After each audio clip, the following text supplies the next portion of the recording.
Hi friends, welcome back to S P Suryam life studio. ನೋಡಿ friends, ಜೋಳದ ರೊಟ್ಟಿ, ಸೌದೆ ಒಲೆಯ ಮೇಲಿನ ಜೋಳದ ರೊಟ್ಟಿ. ಸೊ ಇದು ನ್ಯಾಚುರಲ್ ಮತ್ತು ಆರೋಗ್ಯಕ್ಕೆ ಒಳ್ಳೆಯದು. ಸೌದೆ ಒಲೆಯ ಜೋಳದ ರೊಟ್ಟಿ ನೋಡಿ, ರೊಟ್ಟಿ ಬೆಂತಾ ಇದೆ.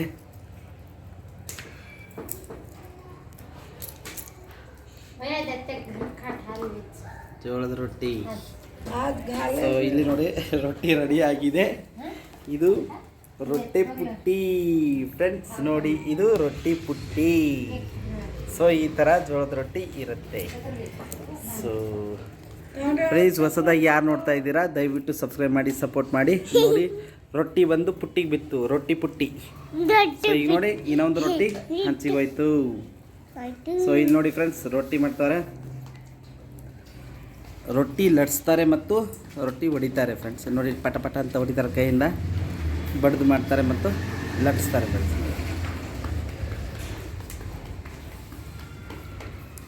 ಸೊ ಇದು ಜೋಳದ ರೊಟ್ಟಿ. ಇವತ್ತು ಏನಪ್ಪ ಅಂತಂದ್ರೆ ನಮ್ಮ ಮನೆಯ ಸ್ಪೆಷಲ್ ಊಟ ಮೀನಿನ ಸಾರು ಫ್ರೆಂಡ್ಸ್. ಇವತ್ತು ಮೀನಿನ ರೆಸಿಪಿ ತೋರಿಸ್ತಾ ಇದ್ದೀನಿ ನಿಮಗೆ. ಮೀನಿನ ಸಾರು ಮತ್ತು ಜೋಳದ ರೊಟ್ಟಿ. ಸೊ ನೋಡಿ ಫ್ರೆಂಡ್ಸ್, ರೊಟ್ಟಿ ರೆಡಿ ಆಗ್ತಾಯಿದೆ. ನೋಡಿ, ಈ ಥರ ಲಟ್ಸ್ತಾರೆ. ಲಟ್ಸ್ಬಿಟ್ಟು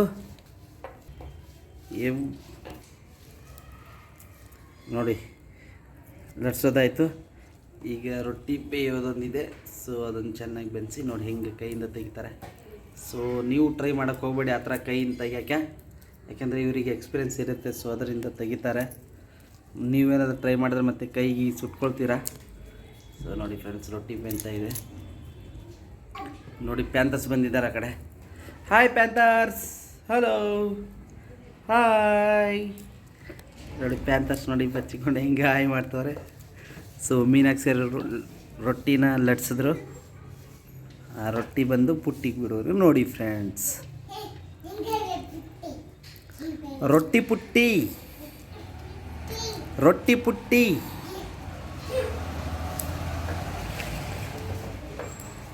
ಸೊ ಇದೆ ನೋಡಿ ಫ್ರೆಂಡ್ಸ್, ನಮ್ಮ ಉತ್ತರ ಕರ್ನಾಟಕದ ಜೋಳದ ರೊಟ್ಟಿ, ಸ್ಪೆಷಲ್ ಜೋಳದ ರೊಟ್ಟಿ. ಮತ್ತು ಇವತ್ತು ಮೀನಿನ ಸಾಂಬಾರು ಮಾಡೋದು ಇವತ್ತು ಪಕ್ಕ ಖಡಕ್ ಸ್ಟೈಲಲ್ಲಿ ತೋರಿಸ್ತೀನಿ ಫ್ರೆಂಡ್ಸ್. ಜೋಳದ ರೊಟ್ಟಿ ಜೊತೆಗೆ ಮೀನಿನ ಸಾಂಬಾರು. ಸೊ ನೋಡಿ, ಕಲ್ತ್ಕೊಳ್ಳಿ ಮತ್ತು ಟ್ರೈ ಮಾಡಿ, ಎಂಜಾಯ್ ಮಾಡಿ ಫ್ರೆಂಡ್ಸ್. ತುಂಬ ಚೆನ್ನಾಗಿರುತ್ತೆ. ನೋಡಿ, ರೊಟ್ಟಿ ನೀಟಾಗಿ ಬೇಯ್ತಾ ಇದೆ. ನೋಡಿ ಹೇಗೆಲ್ಲ ಇದು ಮಾಡ್ತಾರೆ, ಅವ್ರ ಕೈಯಿಂದ ತಿರುಗಿಸ್ತಾರೆ. ನೋಡಿ, ರೊಟ್ಟಿ ಬಂದು ಪುಟ್ಟಿಗೆ ಬಿತ್ತು. ಸೊ ಫ್ರೆಂಡ್ಸ್, ಈಗ ರೊಟ್ಟಿ ಮಾಡೋದು ನೋಡಿದ್ರಲ್ಲ. ನೆಕ್ಸ್ಟ್ ಬನ್ನಿ, ನಾವೀಗ ಮೀನಿನ ಸಾಂಬಾರು ಮಾಡೋದು ಹೇಗಂತ ನಿಮಗೆ ತೋರಿಸ್ಕೊಡ್ತೀನಿ. ಬನ್ನಿ ಫ್ರೆಂಡ್ಸ್, ನೋಡೋಣ. ಹಾಯ್ ಫ್ರೆಂಡ್ಸ್, ಇವತ್ತು ನೋಡಿ ನಾನು ಹೊಸದಾಗಿ ಒಬ್ಬರನ್ನ ಇಂಟ್ರೊಡ್ಯೂಸ್ ಮಾಡ್ತಾಯಿದ್ದೀನಿ. ಇವರು ನಮ್ಮ ಮಮ್ಮಿ. ನೋಡಿ, ಮೀನಿನ ಸಾಂಬಾರಿಗೆ ಇವರೇ ಹೇಳ್ಕೊಟ್ಟಿರೋದು. ಸೊ ಇವ್ರು ಹೇಳಿರೋ ಥರ ನಾವು ಮಾಡ್ತಾಯಿದ್ದೀವಿ. ನಮ್ಮ ಮಮ್ಮಿ ಹೇಳಿರೋ ಥರ ನಾನಿವತ್ತು ಮೀನಿನ ಸಾಂಬಾರು ಮಾಡ್ತಾಯಿದ್ದೀನಿ ಫ್ರೆಂಡ್ಸ್. ಸೊ ನೋಡಿ, ಯಾರು ಹೊಸದಾಗಿ ನೋಡ್ತಾ ಇದ್ದೀರಾ ಮೀನಿನ ಸಾಂಬಾರು, ದಯವಿಟ್ಟು ಹೊಸದಾಗಿ ನೋಡ್ತಿರೋರು ಸಬ್ಸ್ಕ್ರೈಬ್ ಮಾಡಿ ಮತ್ತು ಸಪೋರ್ಟ್ ಮಾಡಿ ಫ್ರೆಂಡ್ಸ್. ನಮ್ಮ ಮಮ್ಮಿ ಅವರು ಮೀನಿನ ಸಾಂಬಾರಿಗೋಸ್ಕರ ಈಗ ಬೆಳ್ಳುಳ್ಳಿ ಸುಲಿತಾ ಇದ್ದಾರೆ. ಸೊ ಇವರು ನಮ್ಮ ಮಮ್ಮಿ. Hi mummy, hello. ನೋಡಿ, ಇವರು ನಮ್ಮ ಮಮ್ಮಿ ಹಾಯ್ ಅಂತ ಇದ್ದಾರೆ. ಎಲ್ಲರೂ ಹಾಯ್ ಅಂತೇಳಿ ಫ್ರೆಂಡ್ಸ್. ಹಾಯ್ ಫ್ರೆಂಡ್ಸ್, ನೋಡಿ ಮೀನಿಗೆ ಸ್ಪೆಷಲ್ ಗರಂ ಮಸಾಲ ಥರ ಮಾಡ್ತಾಯಿದ್ವಿ. ಇದು ನಮ್ಮ ಮನೆಯ ಶೈಲಿಯಲ್ಲಿ. ಇಲ್ಲಿ ನೋಡಿ, ಮೆಂತ್ಯ ಮತ್ತು ಜೀರಿಗೆ ಫ್ರೆಂಡ್ಸ್ ಈ ಥರ ಹುರ್ಕೋಬೇಕು. ಸೊ ನೋಡಿದ್ರಲ್ಲ ಫ್ರೆಂಡ್ಸ್, ಮೆಂತ್ಯ, ಜೀರಿಗೆ ಮತ್ತು ಧನಿಯಾ ಇವನ್ನ ನೀಟಾಗಿ ಚೆನ್ನಾಗಿ ಹುರ್ಕೋಬೇಕು. ಸೊ ಈ ಥರ ಹುರ್ಕೊಂಬಿಟ್ಟು ಇದನ್ನು ಮಿಕ್ಸಿಲಿ ಹಾಕ್ಕೋಬೇಕು ಫ್ರೆಂಡ್ಸ್. ಹಾಯ್ ಫ್ರೆಂಡ್ಸ್, ನೋಡಿ ಫ್ರೆಂಡ್ಸ್, ಇವತ್ತು ನಮ್ಮ ಮನೆಯಲ್ಲಿ ಸ್ಪೆಷಲ್ಲಾಗಿ ಮೀನಿನ ಸಾಂಬಾರು ಮಾಡೋದು ತೋರಿಸ್ಕೊಡ್ತೀನಿ ಅಂತ ಹೇಳ್ದಲ್ಲ. ನೋಡಿ, ಅದಕ್ಕೆ ಇಂಗ್ರೀಡಿಯೆಂಟ್ಸ್ ಫ್ರೆಂಡ್ಸ್: ಪುಟಾಣಿ, ಕಡಲೆಪಪ್ಪು ಅಂತಿರಲ್ಲ, ಬೆಂಗಳೂರು ಕಡೆ ಕಡಲೆಪಪ್ಪು ಅಂತಾರೆ. ಸೊ ಕಡಲೆಪಪ್ಪು, ಪುಟಾಣಿ, ಆಮೇಲೆ ಕೊಬ್ಬರಿ, ಆಮೇಲೆ ಕೊತ್ತಂಬರಿ ಸೊಪ್ಪು, ಆಮೇಲೆ ಶುಂಠಿ ಫ್ರೆಂಡ್ಸ್. ಅದರ ಜೊತೆಗೆ ಟೊಮೆಟೊ ಹಣ್ಣು ಮತ್ತು ಬೆಳ್ಳುಳ್ಳಿ ಫ್ರೆಂಡ್ಸ್. ಸೊ ಇವನ್ನು ನಾವು ಮಸಾಲೆಯಾಗಿ ಈಗ ಮಿಕ್ಸಿಲಿ ಹಾಕ್ಕೊಳ್ತೀವಿ ಫ್ರೆಂಡ್ಸ್. ಬನ್ನಿ ಮಿಕ್ಸಿಲಿ ಹಾಕ್ಕೊಳ್ಳೋಣ.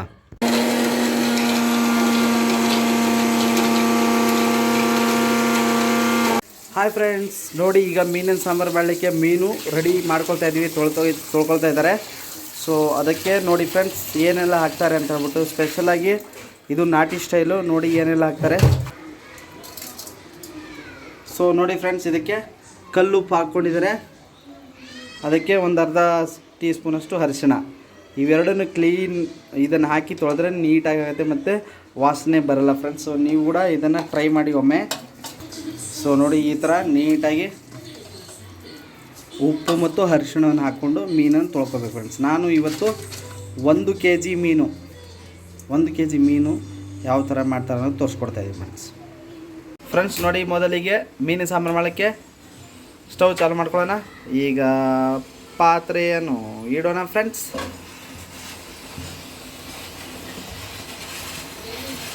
ಸೊ ಪಾತ್ರೆ ಸ್ವಲ್ಪ ಕಾಯಬೇಕು. ಪಾತ್ರೆ ಕಾಯ್ದಾಗ ನೋಡಿ ಇದಕ್ಕೆ ಎಣ್ಣೆ ಹಾಕ್ತಾರೆ. ಇದಕ್ಕೆ ಜಾಸ್ತಿ ಎಣ್ಣೆ ಹಾಕಲ್ಲ ಫ್ರೆಂಡ್ಸ್, 1-2 ರಿಂದ 3 ಟೀ ಸ್ಪೂನ್ ಎಣ್ಣೆ ಹಾಕ್ತಾರೆ ಫ್ರೆಂಡ್ಸ್. ಮೀನಿನ ಸಾಂಬಾರಿಗೆ ಮೀನಿನ ಸಾಂಬಾರು ತುಂಬ ಚೆನ್ನಾಗಿರುತ್ತೆ. ನೋಡಿ ನಮ್ಮ ಮನೆಯ ನಾಟಿ ಸ್ಟೈಲಿಯಲ್ಲಿ ನಿಮ್ಗೆ ಒಂದು ಕಡೆಯಿಂದ ತೋರಿಸ್ಕೊಂಡು ಹೋಗ್ತಾ ಇರ್ತೀನಿ ಫ್ರೆಂಡ್ಸ್.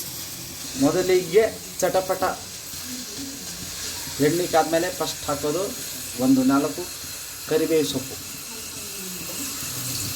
ಸೊ ಇದಕ್ಕೆ ಸ್ಪೆಷಲಾಗಿ ಏನು ಹಾಕಬೇಕಪ್ಪ ಅಂತಂದರೆ ನೋಡಿ ಇದನ್ನು ಗಮನಿಸಿ. ಇದಕ್ಕೆ ನಾವು ಒಗ್ಗರಣೆ ಕೊಡೋಕ್ಕೆ 1/2 ಟೀ ಸ್ಪೂನು ಮೆಂತ್ಯ, 1/2 ಟೀ ಸ್ಪೂನ್ ಜೀರಿಗೆ ಮತ್ತು ಸಾಸಿವೆ 1/2 ಟೀ ಸ್ಪೂನ್ ಹಾಕಬೇಕು ಫ್ರೆಂಡ್ಸ್. ಇದು ಸ್ಪೆಷಲ್ ಮೀನಿಗೋಸ್ಕರ. ಈಗ ನೋಡಿ ಈಗ ಎಣ್ಣೆ ಕಾದಿದೆಯಲ್ಲ ನೋಡಿಕೊಂಡು ಹಾಕೋಣ ಫ್ರೆಂಡ್ಸ್. ಸೊ ನೋಡಿ ಫ್ರೆಂಡ್ಸ್, ಈಗ ಚಟಪಟ ಅಂತಿದೆ. ಈಗ ಇದರ ಜೊತೆಗೆ ಈರುಳ್ಳಿ ಹಾಕೋಣ.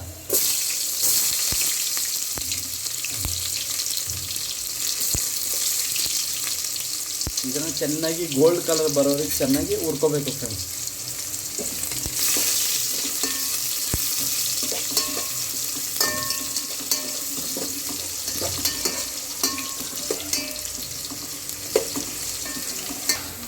ಫ್ರೆಂಡ್ಸ್ ನೋಡಿ ಗೋಲ್ಡ್ ಕಲರ್ ಬಂದಿದೆ. ಈಗ 1 ಚಿಟಿಕೆಯಷ್ಟು ಇದಕ್ಕೆ ಅರಿಶಿಣ ಹಾಕೋಣ.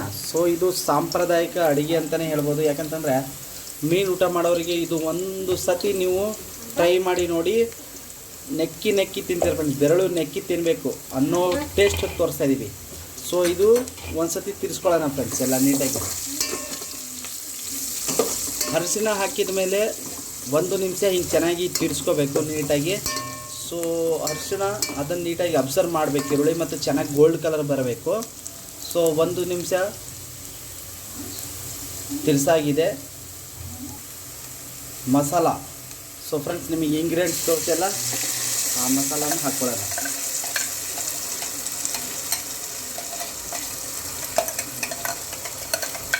ಸೊ ನಿಮಗೆ ಮಸಾಲ ಐಟಮ್ ತೋರಿಸ್ನಲ್ಲ, ಕೊಬ್ಬರಿ,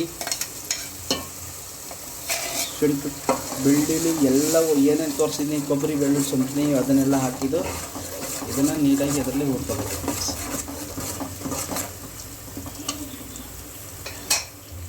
ರುಚಿಗೆ ತಕ್ಕಷ್ಟು, ಈಗ ಇದಕ್ಕೆ ರುಚಿಗೆ ತಕ್ಕಷ್ಟು ಖಾರದ ಪುಡಿ,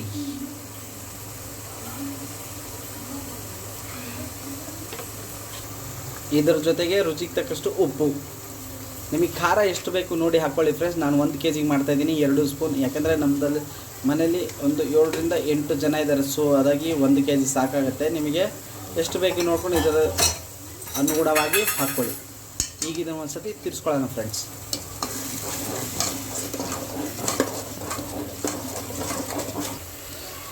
ಫ್ರೆಂಡ್ಸ್ ನೋಡಿ ಮಸಾಲ ಹಾಕಿದ್ದು ಕುದೀತಾ ಇದೆ. ಈಗ ನಾವು ಇದು ಮೀನಿನ ಸೀಕ್ರೆಟ್ ಏನು ಹೇಳ್ತೀವಲ್ಲ, ಹುಣಸೆ ಹಣ್ಣಿನ ರಸ.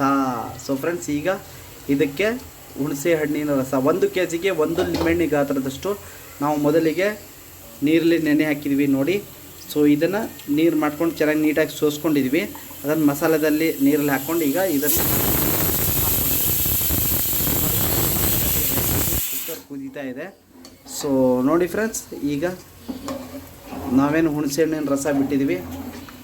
ಸೊ ಇದೇ ಫ್ರೆಂಡ್ಸ್ ಮೀನಿನ ಸೀಕ್ರೆಟ್. ಸೊ ಒಮ್ಮೆ ನೀವು ಇದನ್ನು ಟ್ರೈ ಮಾಡಿ, ತುಂಬ ಚೆನ್ನಾಗಿ ಒಳ್ಳೆ ಟೇಸ್ಟ್ ಇರುತ್ತೆ. ಸೊ ನೋಡಿ ಫ್ರೆಂಡ್ಸ್, ಹುಣಸೆಹಣ್ಣು ಹಾಕಿದ ತಕ್ಷಣ ಘಮ ಘಮ ಅಂತ ಬರ್ತಾಯಿದೆ, ಸುವಾಸನೆ ಬೀರ್ತಾ ಇದೆ. ಸೊ ಈಗ ಇದನ್ನು ನಾವು ಈಗ ಚೆನ್ನಾಗಿ ಕುದಿಸಬೇಕು ಫ್ರೆಂಡ್ಸ್. ಬನ್ನಿ ಹೀಗೆ ವಿಡಿಯೋನ ಮುಂದುವರ್ಸೋಣ. ಇದಕ್ಕೆ ಏನೇನೆಲ್ಲ ಸೀಕ್ರೆಟ್ ಮಸಾಲ ನಮ್ಮ ತಾಯಿಯವರು ಹೇಳ್ಕೊಟ್ಟಿರೋದು ಮಸಾಲೆಗಳನ್ನು ಹಾಕಿ ಇವತ್ತು ಮಾಡ್ತಾಯಿದ್ದೀವಿ. ನೋಡ್ಕೊಳ್ಳೋಣ ಬನ್ನಿ ಫ್ರೆಂಡ್ಸ್. ಈಗ ಮಸಾಲೆ ಎಲ್ಲ ಹಾಕಿದ್ವಲ್ಲ, ಈಗ ಕುದಿಯೋಕ್ಕೆ ಸ್ಟಾರ್ಟ್ ಆಗುತ್ತೆ. ಸೊ ನಮಗೆ ಎಷ್ಟು ಮೀನಿನ ಸಾಂಬಾರು ಬೇಕು ಅಷ್ಟು ಈಗ ನಾವು ನೀರನ್ನು ಅದ್ರ ಜೊತೆಗೆ ಆ್ಯಡ್ ಮಾಡ್ಕೋಬೇಕು ಫ್ರೆಂಡ್ಸ್. ಮಸಾಲೆ ಎಲ್ಲ ಹಾಕಿದ್ವಲ್ಲ ನೋಡಿ, ಈಗ ನೀರು ನಮಗೆ ಎಷ್ಟು ಬೇಕಷ್ಟು ಆ್ಯಡ್ ಮಾಡ್ಕೋಬೇಕು ಫ್ರೆಂಡ್ಸ್. ನೋಡಿ ಈಗ ನಾವು ಮಸಾಲೆ ಹಾಕಿದ್ದೆಲ್ಲ ನೀಟಾಗಿ ಬೆಂದಿದೆ. ಸೊ ಈ ಥರ ಚೆನ್ನಾಗಿ ಕುದಿದಿದೆ. ಸೊ ಈಗ ನಾವು ಇದರಲ್ಲಿ ಮೀನನ್ನು ಒಂದೊಂದಾಗಿ ಬಿಡೋಣ ಫ್ರೆಂಡ್ಸ್. ಸೊ ಈಗ ಇದು ಆಲ್ಮೋಸ್ಟ್ ಆಲು 70-75% ಕೆಲಸ ಮುಗಿದಿದೆ. ಸೊ ಈ ಪೀಸ್ಗಳನ್ನೆಲ್ಲ ಈ ಥರ ನೀಟಾಗಿ ಹಾಕಿದ ಮೇಲೆ 5 ನಿಮಿಷ ಸಾಕು ಫ್ರೆಂಡ್ಸ್. ನಮ್ಮ ಮೀನಿನ ಸಾರು ಸ್ಪೆಷಲ್ ನಾಟಿ ನಮ್ಮ ಮನೆಯ ಸ್ಟೈಲಿನ ಮೀನಿನ ಸಾಂಬಾರು ರೆಡಿ ಆಗುತ್ತೆ. ಸೊ ಇದನ್ನು ನೀಟಾಗಿ ಪೀಸ್ಗಳನ್ನು ಹಾಕ್ಕೊಳ್ಳೋಣ. 5 ನಿಮಿಷ ಸಾಕು ಫ್ರೆಂಡ್ಸ್. 5 ನಿಮಿಷ ಕುದಿಸಿದ್ರೆ ಸಾಕು. ಸೊ ಈಗ ಪೀಸ್ಗಳೆಲ್ಲ ಹಾಕಿದ್ದೀವಿ. ಒಂದು ಸತಿ ಇದನ್ನು ಈ ಥರ ಲೈಟಾಗಿ ಪೀಸ್ಕೊಳ್ಳೋಣ ಫ್ರೆಂಡ್ಸ್. ಜಾಸ್ತಿ ಬೇಡ, ಅದರಲ್ಲಿ ಮೂವಷ್ಟು ಲೈಟಾಗಿ ಪೀಸ್ಕೊಳ್ಳೋಣ. 5 ನಿಮಿಷ ಸಾಕು ಫ್ರೆಂಡ್ಸ್. ಈಗ ಇದಕ್ಕೆ ಸೊ ನೋಡಿ ಫ್ರೆಂಡ್ಸ್, ಈಗ ಪ್ಲೇಟ್ ತೆಗೆದ್ವಿ. ಸೊ ಈ ಥರ 5 ನಿಮಿಷ ಕುದ್ದ ಮೇಲೆ ಈಗ ಅದ್ರ ಮೇಲೆ ನೀಟಾಗಿ ಮಸಾಲ ಏನು ಸೀಕ್ರೆಟ್ ಅಂತ ಹೇಳಿದಲ್ಲ ಫ್ರೆಂಡ್ಸ್, ಇದರಲ್ಲಿ ಏನಪ್ಪ ಹಾಕಬೇಕು ಅಂತಂದರೆ ಧನಿಯಾ ಪುಡಿ 2 ಸ್ಪೂನು, ಜೀರಿಗೆ 2 ಸ್ಪೂನು ಮತ್ತು ಮೆಂತ್ಯ 1 ಸ್ಪೂನು ಫ್ರೆಂಡ್ಸ್. ಸೊ ಅದನ್ನು ನೀಟಾಗಿ ನೋಡಿ ಮಿಕ್ಸಿಲಿ ರುಬ್ಕೊಂಡಿದ್ದೀವಿ. ಸೊ ಇದನ್ನು ಹಾಕಬೇಕು. ಸೊ ಇದನ್ನು ಹಾಕಿದ್ರೆ ತುಂಬ ನೀಟಾಗಿ ಘಮ, ಮತ್ತು ಇದೇ ಸೀಕ್ರೆಟ್ ಫ್ರೆಂಡ್ಸ್. ಇದು ನಾಟಿ ಸ್ಟೈಲ್ ನಮ್ಮ ತಾಯಿಯವರು ಹೇಳ್ಕೊಟ್ಟಿರೋದು. ಒಂದು ಸತಿ ಟ್ರೈ ಮಾಡಿ ಫ್ರೆಂಡ್ಸ್. ಈಗ ನೋಡಿ ಇದು ಕುದ್ದಿದೆ. ಈಗ ಇದನ್ನು ಇಳಿಸ್ಬಿಡೋಣ ಫ್ರೆಂಡ್ಸ್. ಸಾಕು, ಈಗ ಬಂದ್ ಮಾಡಿಬಿಡೋಣ. ಇದು ರೆಡಿ. ನೋಡಿ ಫ್ರೆಂಡ್ಸ್, ಈ ಥರ ಚೆನ್ನಾಗಿ ಕುದಿಬೇಕು. ಈಗ ಒಂದು 2 ನಿಮಿಷ ಕುದಿಸಿದ್ರೆ ಸಾಕು ಫ್ರೆಂಡ್ಸ್. ಹಾಯ್ ಫ್ರೆಂಡ್ಸ್, ನೋಡಿ ಎಷ್ಟು ನೀಟಾಗಿ ಸ್ಟ್ರಕ್ಚರ್ ಬಂದಿದೆ. ಸೊ ಇದೇ ಥರ ಇನ್ನು ಹೊಸ ವೀಡಿಯೋ ಜೊತೆಗೆ ಇನ್ನು ಬರ್ತಾಯಿರ್ತೀವಿ. ದಯವಿಟ್ಟು ಹೊಸದಾಗಿ ನೋಡಿರೋ ಸಬ್ಸ್ಕ್ರೈಬ್ ಮಾಡಿ, ಸಪೋರ್ಟ್ ಮಾಡಿ ಫ್ರೆಂಡ್ಸ್. ನೋಡಿ ಈ ಥರ ಸ್ಟ್ರಕ್ಚರ್ ಬರುತ್ತೆ ಫ್ರೆಂಡ್ಸ್. ಮೀನಿನ ಸಾಂಬಾರು ತುಂಬ ಚೆನ್ನಾಗಿರುತ್ತೆ ನೋಡಿ. Wow, super. ಸೊ ಇದೇ ಥರ ಇನ್ನು ಮುಂದೆ ಬರ್ತಾಯಿರ್ತೀವಿ. ಧನ್ಯವಾದಗಳು.